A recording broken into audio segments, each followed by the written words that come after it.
तो hello everyone. तो आज की इस वीडियो में बात करेंगे अपने एक सीक्रेट मेथड के बारे में।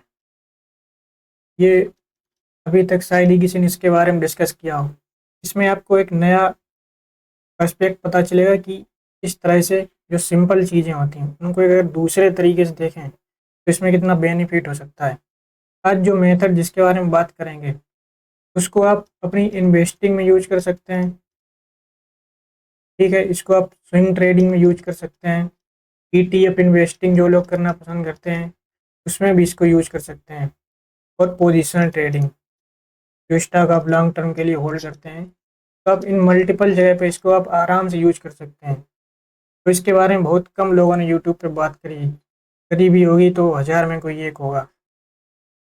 तो आपने सबसे पहले अगर वीडियो शुरू करें तो आपने सुना होगा एवरेजिंग। काफ़ी लोग कहते हैं कि किसी स्टॉक में एवरेजिंग मत करो। पिरामिडिंग आपने ये वर्ड सुना होगा। सब लोग कहते हैं कि पिरामिडिंग बेटर देन एवरेजिंग। इस आज के इस मेथड में हम बताएंगे कि एवरेजिंग और पिरामिडिंग को मिक्स करके आप कैसे एक जो एक्स्ट्रा रिटर्न जनरेट कर सकते हैं। अब जनरली होता क्या है, एवरेजिंग लोग क्यों अवॉइड करते हैं?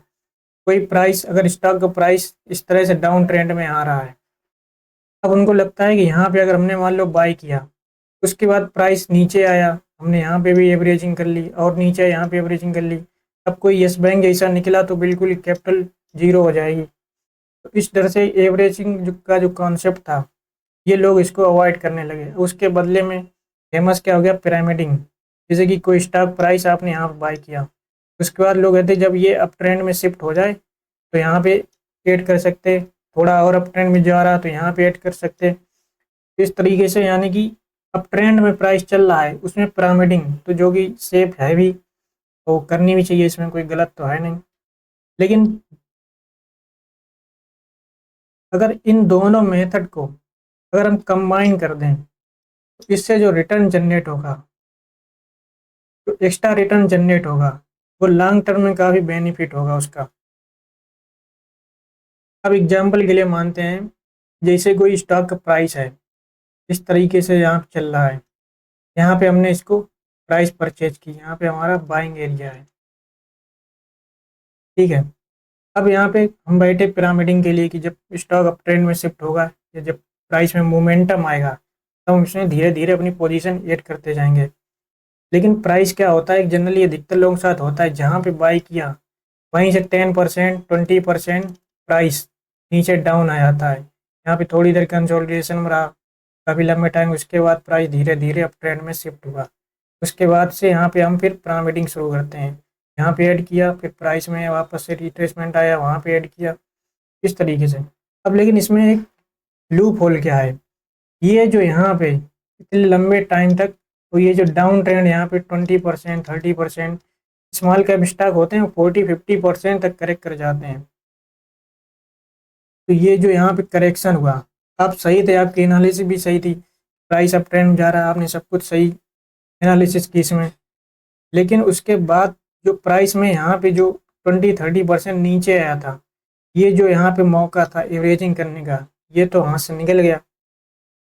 आपने पिरामिडिंग तो यहाँ की, तो जो आपका एवरेज प्राइस आया, बाई प्राइस एवरेज, वो जो खरीदा था, इसके बाद धीरे धीरे ऊपर शिफ्ट होता जाएगा, क्योंकि आप पिरामिडिंग कर रहे, ऊपर खरीद रहे। जो प्राइस स्टार्टिंग फर्स्ट स्टेप में आपने खरीदा, प्राइस बाई एवरेज ऊपर लगने जा रहा है, क्योंकि आप धीरे धीरे प्राइस के मूवमेंट के हिसाब से शिफ्ट होते जा रहे बाई प्राइस। जो हमारा मेथड है एवरेजिंग और पिरामिडिंग,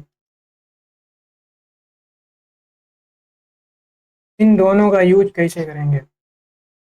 अब अगर कोई स्टॉक प्राइस डाउन ट्रेंड में इस तरीके से आ रहा है, अब इसमें अपने दोनों मेथड यूज करेंगे, दोनों कंबाइन करके। अब क्या होता है, जो हमारा बाइंग प्राइस है, बाइंग प्राइस पर मान लो आपने यहाँ पे बाई किया, और मान लो आपको किसी स्टॉक में या किसी ईटीएफ में 1 लाख इन्वेस्ट करना है इसमें। ठीक है, 1 लाख कैपिटल एग्जाम्पल के लिए लेके चल रहा है।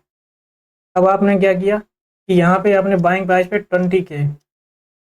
20,000 के यहाँ पे स्टॉक परचेज कर लिए। तो उसके बाद क्या करेंगे, एक साथ हमें 1 लाख कैपिटल यूज नहीं करनी है एक प्राइस के ऊपर।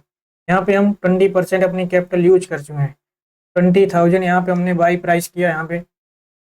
उसके बाद प्राइस अगर करेक्ट करता है, मान लो 20% नीचे आया प्राइस हमारे बाइंग प्राइस से, तो हम क्या करेंगे, इसमें 3 स्टेप एवरेजिंग फार्मूला लगाएंगे। यानी कि एवरेजिंग तो हम करेंगे लेकिन 3 स्टेप में, क्योंकि क्या पता कोई इस बैंक जैसा कोई केस हुआ तो उसमें कैपिटल जीरो भी हो सकती है। इस वजह से इसमें हम अपनी लिमिट लाएंगे, एवरेजिंग करेंगे, प्राइस जो नीचे हमें डिस्काउंट मिलेगा उसका बेनिफिट भी उठाएंगे, लेकिन एक कंट्रोल डिसिप्लिन वे में। इसमें हम 3 स्टेप अप्लाई करेंगे। एक स्टेप में प्राइस यहाँ पर डाउन आया, 20% यहाँ पे बाई किया, ठीक है। यहाँ पे मान लो आपने अपने हिसाब से डिसाइड कर सकते हैं कि 10 के यहाँ पे बाई कर लिया आपने। उसके बाद प्राइस अगर इसके बाद भी 10% करेक्ट होता है, यहाँ पे मान लो 10% प्राइस और करेक्ट हुआ, इसके बाद यहाँ पे आपने 10 के और डिप्लाई कर दिया, ठीक है। आपके 2 स्टेप हो चुके हैं। अब अगर प्राइस इसमें और के 10% डाउन आता है तो यहाँ पे आप 10 के और डिप्लॉय कर देंगे। अब जो आपका जो एवरेजिंग बाई प्राइस आएगा वो ऊपर शिफ्ट होके कहीं बीच में यहाँ कहीं आ जाएगा। अब इसके बाद भी अगर प्राइस डाउन आता है, अब हम एवरेजिंग नहीं करेंगे, क्योंकि हमारा जो रूल था उसके हिसाब से 3 स्टेप हम एवरेजिंग कर चुके हैं। अब प्राइस अगर नीचे जा रहा तो जाने देंगे, हम इसको एवरेजिंग नहीं करेंगे। अब हम इसमें पिरामिडिंग का वेट करेंगे। जब ये प्राइस वापस से अपने मूवमेंट में वापस से जो हमारा बाई प्राइस था उसके ऊपर जब आ जाएगा, अप ट्रेंड में शिफ्ट हो जाएगा, तब हम इसमें पिरामिडिंग करेंगे, क्योंकि अब यहाँ पर जो हमारा रिस्क है वो कम हो चुका है। अब हम पिरामिडिंग अगर पोजीशन धीरे धीरे ऐड करते जाएंगे तो अब इसमें कोई रिस्क की बात नहीं है, क्योंकि अब जो हमारी पोजीशन है वो भी प्रॉफिट में दिख रही होगी। क्योंकि ये जो नीचे से प्राइस वापस आया है, अगर इसको हम एवरेज नहीं करते तो यहाँ तक हमारी position no profit no loss में ही होती। लेकिन क्योंकि हमने 3 स्टेप एवरेजिंग की थी, इस वजह से जब तक प्राइस यहाँ पे आएगा हमें यहाँ पे प्रॉफिट दिख रहा होगा। तो ये इस यहाँ पे बेनिफिट हुआ एवरेजिंग करने का। अब इसके बाद पिरामिडिंग जितना चाहें आप कर सकते हैं, इसमें कोई स्टेप 1 स्टेप 2 स्टेप का रोल नहीं है, क्योंकि अब प्राइस जो एक सेफ जोन में आ चुका है। पिरामिडिंग में हम जितना चाहें, जब तक SIP करना चाहें अपने हिसाब से कर सकते हैं। तो ये था एक मेथड। तो इसमें एवरेजिंग से हमें डरना नहीं है, इसको अपने एक तरीके से डिसिप्लिन तरीके से यूज करना है, जिससे कि जो नीचे डिस्काउंट प्राइस मिल रहा था उसका भी बेनिफिट उठा के एक एक्स्ट्रा अल्फा रिटर्न जनरेट कर सकें। तो आई होप इसका आपको कॉन्सेप्ट क्लियर हुआ होगा।